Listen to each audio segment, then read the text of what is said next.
জানেন কি নন্দী কেন শিব মন্দিরের বাইরে থাকে? ভগবান শিবের মন্দিরের বাইরে আপনারা এনাকে দেখে থাকবেন। ইনি হলেন নন্দী। আপনি যে কোনো শিব মন্দিরেই যান না কেন, সেখানেই দেখবেন এই নন্দী মন্দিরের বাইরে। যে কোনো ঠাকুরের বাহনকেই দেখবেন এরা ভগবানের সঙ্গে থাকে। যেমন গণেশজির বাহন ইঁদুর, মা সরস্বতীর বাহন হাঁস। এবার প্রশ্ন হলো, ভগবান শিবের বাহন নন্দী শিবের সাথে না থেকে মন্দিরের বাইরে কেন থাকে? এনাকে কি মন্দিরের ভেতরে ঢুকতে দেয়া হয় না? না, একদমই তা নয়। এর কারণ আজ আমি আপনাদের বলবো।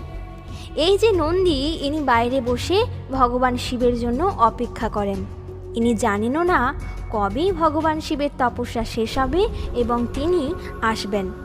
যুগের পর যুগ ধরে উনি ওখানে বসেই অপেক্ষা করতে থাকেন শিবের জন্য, কোনো রকম এক্সপেকটেশন ছাড়াই।